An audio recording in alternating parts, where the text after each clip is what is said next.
Eu sempre odiei final única. Eu acho que muitos flamenguistas que estavam lá, e o Bernardo vai poder me corrigir, que estava lá presente, palmeirense, o grosso dos palmeirenses e flamenguistas que viram a campanha inteira não foram para lá.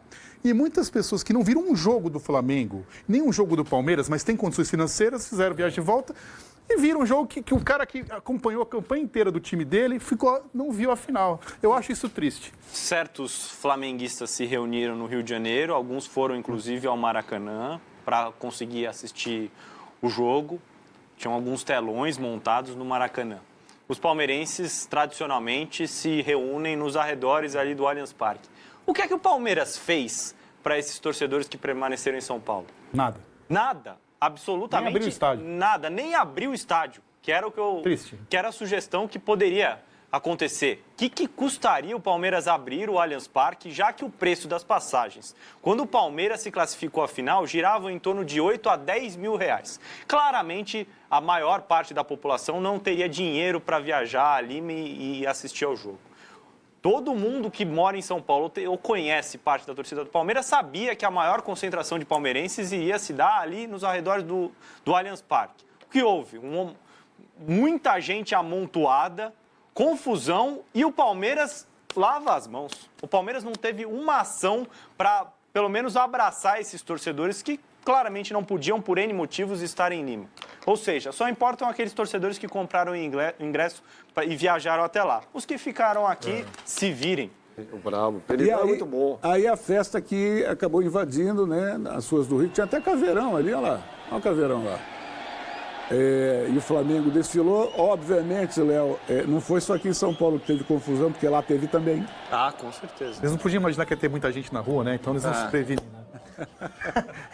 Como se podia imaginar uma coisa dessa? Agora, o Flamengo fez uma coisa legal, que foi o momento da ida para o aeroporto do Galeão. E a gente mostrou trechos aqui que tinha acontecido um pouco mais cedo do início do Bola, na quarta-feira ou quinta-feira? Quarta-feira, né? E o Palmeiras fez exatamente o contrário. O Palmeiras preferiu o silêncio, já saindo do Sul, onde estava, já tinha jogado contra o Grêmio, né, no dia anterior, na noite anterior. Então, assim, foram dois momentos muito diferentes. Um muito festivo, com aquele abraço caloroso do torcedor, até de forma exagerada, com o torcedor entrando pela clarabóia do ônibus, a gente mostrou aqui. Eu achei exagero, Berna, acho que foi legal e tal. Mas, enfim, mas o abraço aconteceu. Não dúvida. Clarabóia é teto solar, é isso? Teto solar? Sou de 77. O que significa clarabóia? É teto solar? Teve gente que chamou de escotilha. Clarabóia não escotilha, clarabóia. A escotilha está lá do lado do Carreiro Bahia. Mas são formas diferentes de você conduzir o time, levar o time. Certamente, né, Léo? A gente já viu várias vezes o Palmeiras sendo campeão e depois, na volta, recepcionado pela torcida, e isso fatalmente aconteceria. Aconteceria aqui. Eu acho que foi muito legal a manifestação da torcida do Flamengo, acho que contribui, acho que você ganha uma motivação extra, mas o que define o jogo são os 90 minutos e como você vai atuar, como é que vai ser a sua preparação para o jogo, qual a estratégia que você vai adotar. A festa foi muito legal, muito bonita, tanto a da saída do Flamengo para Lima, quanto essa festa que a gente vê aqui no Rio de Janeiro. Mas o mais importante é como você vai se comportar. Queria só fazer uma parte do que o Léo falou. É meio óbvio que a gente conta a história depois, né? Então, se o Palmeiras fosse campeão, não ia falar nada disso. Mas eu nunca vi nenhum time popular, como é o caso do Flamengo e do Palmeiras, perder algo por ter interação com a torcida. Nunca vi. Então, acho que o Palmeiras fez tudo errado na semana de preparação, do começo ao fim. Ao rival brasileiro, tanto fez errado, na minha opinião, e eu diria isso se fosse campeão também. Por exemplo, o Léo citou aqui do Allianz Parque, eu não vou repetir porque eu assino embaixo tudo que ele falou, é o mínimo. Agora, os caras que foram para lá, tinha uma casa do Palmeiras lá? Tinha algum lugar para os caras... A diretoria falou assim, olha, não vou... tem um lugar para vocês ficarem juntos, tem um lugar para a gente se reunir, algum evento que o Palmeiras vai bancar um artista, um cantor do Palmeiras para fazer um show para vocês aqui, não teve. Tanto que viralizou uma cena absolutamente comum, que é o Gustavo Gomes atravessar a rua. Ele mora do lado. E é tão falta de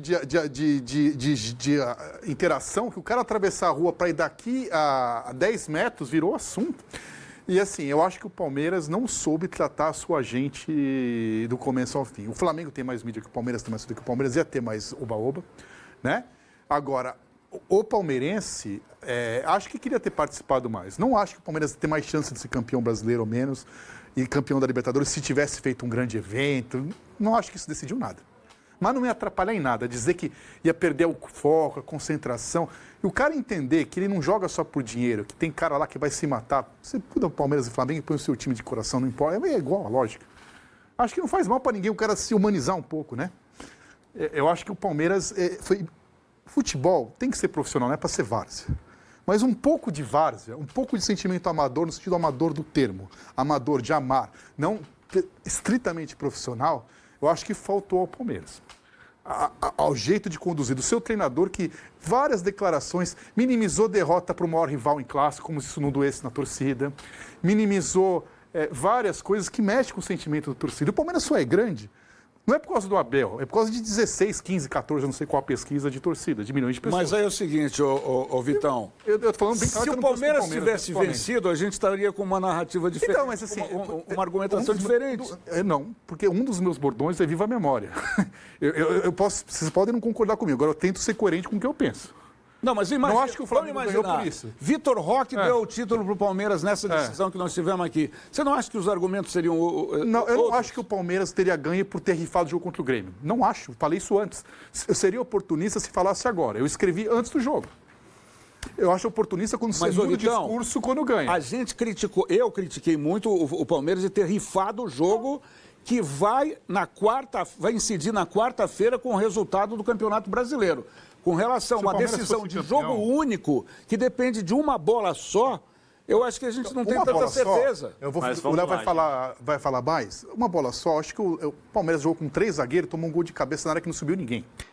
Planejamento do Palmeiras. Acho que quanto à recepção de torcida, saída para Lima, eu acho que a gente pode discutir a forma como o Palmeiras conduziu esse processo, sair direto de Porto Alegre, sem muito contato com a sua torcida em São Paulo antes de embarcar.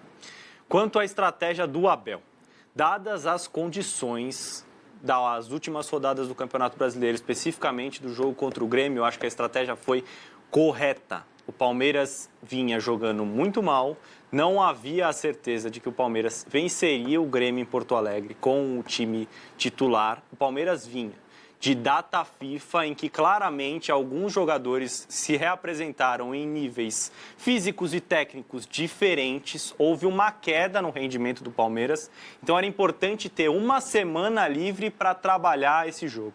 O erro não é do Abel Ferreira, é de quem monta o calendário do futebol brasileiro e coloca um jogo do Campeonato Brasileiro na terça-feira com a final da Libertadores no sábado. Isso não existe em nenhum lugar do mundo e não deveria existir no Brasil. Pela distância que o Palmeiras já tinha para o Flamengo, o título brasileiro já tinha acabado ali. Mesmo que o Palmeiras vencesse o Grêmio com o empate do Flamengo contra o Atlético Mineiro na próxima rodada do Campeonato Brasileiro, em que os dois estarão desgastados, o Flamengo vai enfrentar o Ceará no Maracanã e o Palmeiras vai a Belo Horizonte enfrentar o Atlético Mineiro.